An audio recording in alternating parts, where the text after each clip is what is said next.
Hey, it's Soyan. Welcome back to our news review on East. Today, we're going to talk about a fire at a Korean lithium battery factory in Hwasong, the successful mission of China's Chang'e 6 probe, the summer Davos forum in Dalian, China, tensions between North and South Korea, and between Taiwan and China. The first news of the week is about the fire that broke out on Monday in a South Korean lithium battery factory RCell in Hwasong, Gyeonggi province. The fire broke out at around 10:30 a.m. on Monday, June 24th, when 102 employees were present. According to rescue authorities, 23 people died, 5 Koreans, 17 Chinese nationals, and 1 Laotian. Of the 5 Koreans, 1 was a naturalized Korean from China. This accident highlights the difficult conditions faced by migrant workers in South Korea. Udaya Ray, a Nepalese worker turned activist who has lived in Korea for over 20 years, described the tragedy as the deadliest in recent memory for migrant workers. He pointed out that migrant workers may not have evacuated quickly after the fire started, and that mandatory safety education sessions for foreign workers in factories are often skipped due to negligence on the part of employers who cite language barriers, although RCL officials claim that they have provided sufficient safety education. Government data show that over 900,000 migrant workers, mainly from Southeast Asian countries and Koreans of Chinese origin, are currently employed in various sectors, mainly agriculture, manufacturing, construction, and fishing, in jobs that are largely rejected by Koreans. However, due to a lack of regulation and control, foreign workers are more exposed to workplace accidents and fatalities than their Korean counterparts.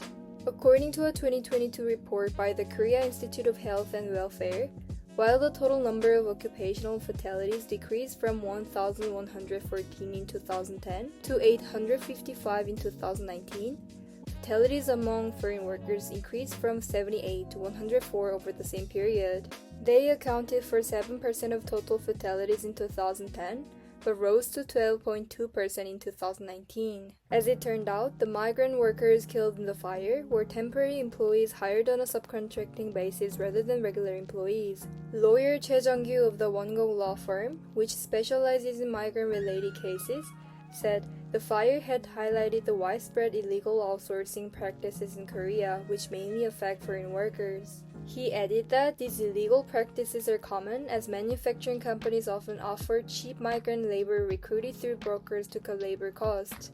The Chinese embassy in Korea said it was working closely with local authorities regarding the Chinese nationals killed in the fire.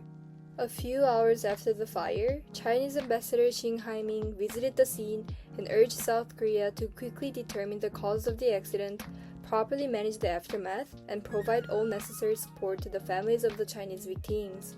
For its part, the Korean Ministry of Foreign Affairs pledged to cooperate with foreign embassies to help the affected families. President Yoon Suk-yeol also visited the site on Monday, where he was briefed by officials on the rescue operation and developments in the situation.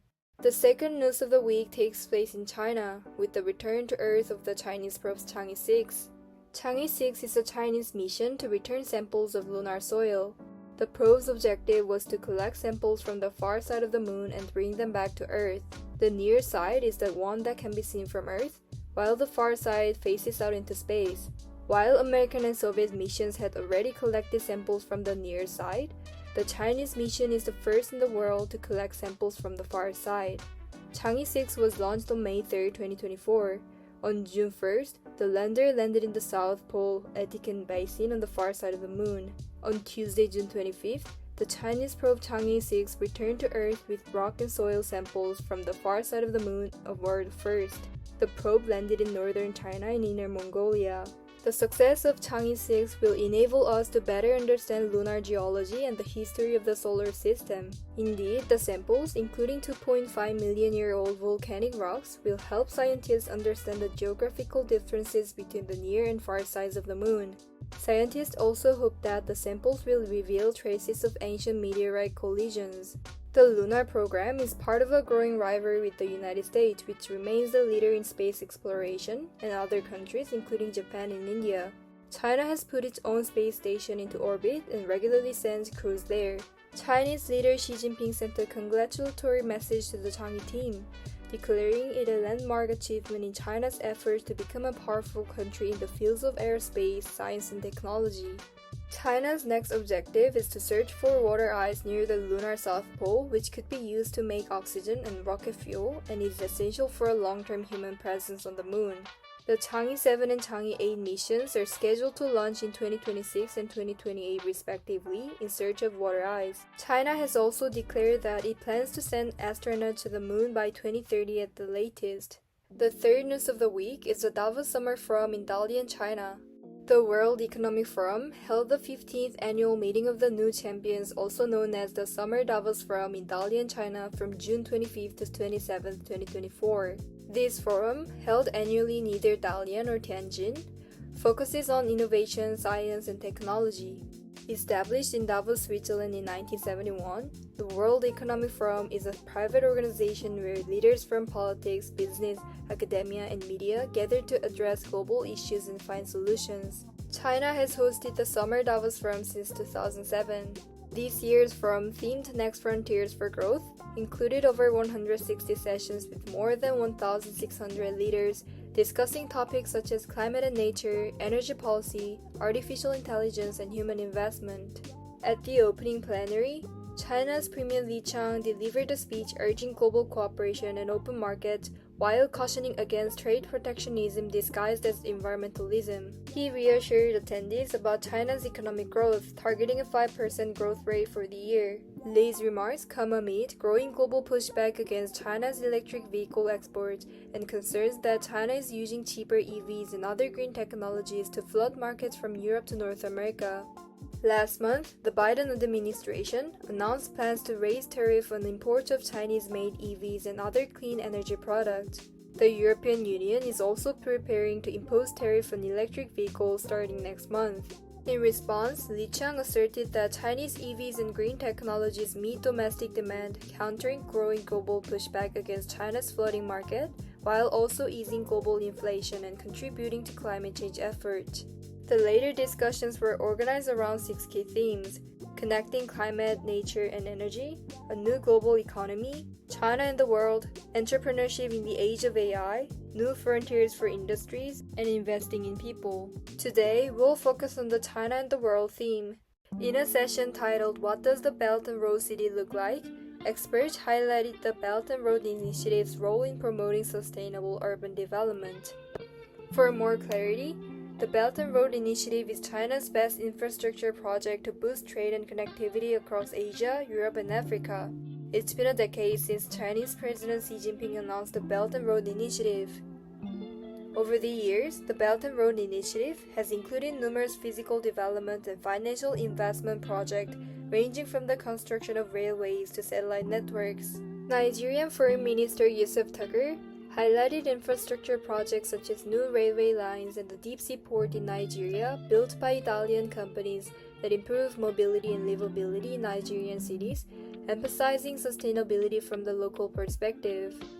Lord Casanova, senior lecturer and director of the Emerging Markets Institute of Cornell University, noted that Belt and Road Initiative provides emerging markets with investment alternatives beyond the United States and Europe, reducing reliance on polluting energy sources.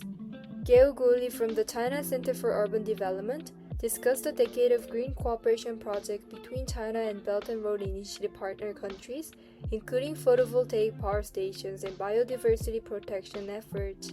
Ma Jun of the Green Finance Committee stressed the importance of green finance, highlighting initiatives like the Green Investment Principle to support sustainable projects and build financial expertise in emerging markets.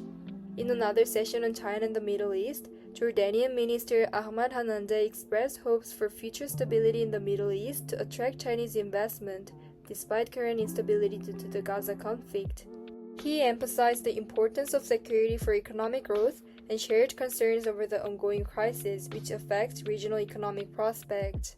Hanande appreciated China's cautious stance on the conflict, which has avoided condemning Hamas, and highlighted Jordan's strong trade relationship with China, viewing it as a strategic partner. Liu Qian of Usawa Advisory noted China's expanding influence in the Middle East beyond just trade into broader geopolitical roles. Victor Chu from First Eastern Investment Group predicted a deepening China-Middle East partnership, emphasizing China's potential role as a mediator in the region. The fourth news of the week is about ongoing tensions between North and South Korea. Tensions have been running high between the two enemy countries for several weeks now, with North Korea sending trash balloons over the border.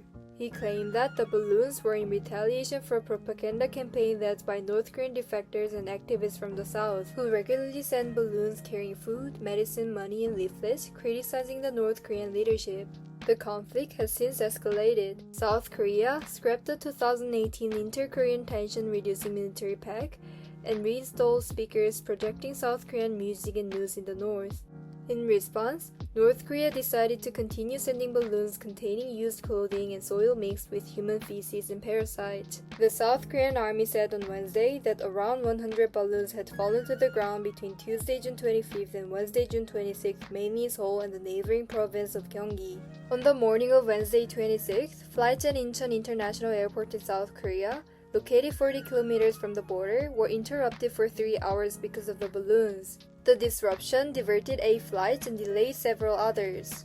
On the same day, a North Korean ballistic missile test was probably launched without success. South Korea's Joint Chief of Staff said in a statement that North Korea had launched a ballistic missile from its capital region at around 5:30 a.m. on Wednesday.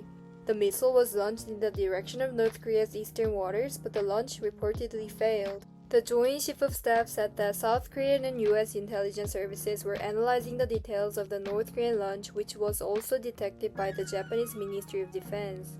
Meanwhile, South Korea conducted a series of exercises to strengthen its deterrence against North Korean provocations, firing live ammunition on the northwestern border islands of Baekmyeong and Yeonpyeong on Wednesday. This was the first live-fire exercise in the region for almost 7 years. In parallel with the live-fire exercises, South Korea, the United States, and Japan kicked off their first-ever trilateral multi-domain exercise on Thursday.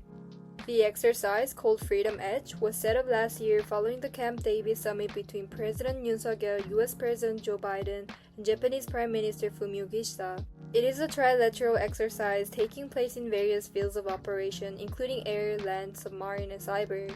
Officials in Seoul said that the training was aimed at strengthening the three countries' response capabilities to North Korea's evolving nuclear threat, at a time when it is strengthening its military cooperations with Russia. Lastly, on Thursday, June 28th, the South Korean government imposed sanctions on 5 entities, 4 vessels, and 8 individuals involved in transporting weapons and importing refined oil to North Korea. Those targeted by Thursday's sanctions were all involved in North Korea's missile development within the North Korean Missile Administration. The final news of the week takes place in Taiwan and concerns Beijing's threat against the island. On Friday, June 21st, China strengthened its pressure on Taiwan by issuing new legal guidelines aimed at punishing those who support the independence of Taiwan. China has threatened to impose the death penalty in extreme cases for die-hard Taiwan independence separatists. In response, Taiwan's President Lai Ching-te declared on Monday, June 24th, that democracy is not a crime, it is autocracy that is the real evil, before adding that China has no jurisdiction over Taiwan. He also called on China to recognize the existence of the Republic of China and establish exchanges and dialogue with the legitimate democratically elected government. Since the inauguration of Lai Ching-te, Chinese military flights in the near area of Taiwan have increased, reflecting the pressure exerted by China. Between Thursday, June 20th and Sunday, June 23rd, Taiwan claims to have detected 115 Chinese military aircraft operating in the near area, approaching up to 31 nautical miles from the island's southern tip. On Tuesday, June 25th, the coast guards of mainland China and Taiwan were involved in a tense face-off near Kinmen. 4 Chinese Coast Guard vessels patrolled within 5 nautical miles of Kinmen, entering restricted waters at around 6 a.m. on Tuesday. The Taiwanese Coast Guard dispatched 3 patrol boats to monitor the mainland Chinese vessels and warned them by radio to move away. The situation remained at a standstill for 2 hours until the mainland vessels left the area at around 8 a.m. Taiwanese Defense Minister Wellington Koo said China was disputing Taiwan's borders around Kinmen, just 10 kilometers from Xiamen, China. The Taiwanese Coast Guard criticized China's actions as undermining regional stability, while the mainland Coast Guard defended its patrols as legal and protecting the rights of fishermen. Mr. Koo explained that these vessels aim to set a new standard by approaching restricted waters.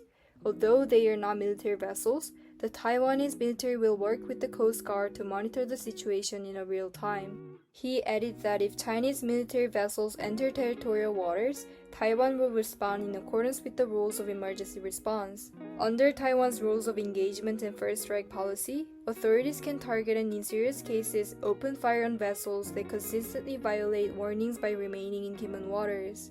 In response to Beijing's threat, the Taiwanese government finally raised its travel warning for China on Thursday, asking its citizens not to travel there unless absolutely necessary. Liang Wenjie, spokesman for Taiwan's Mainland Affairs Council, told reporters that the warning also applied to the Chinese cities of Hong Kong and Macau.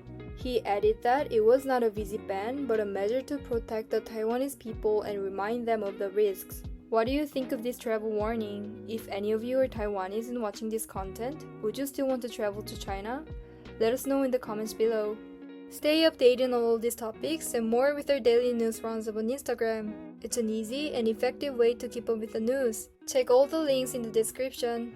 Please make sure to like, comment, and subscribe if you like our content. It really helps us out. See you soon!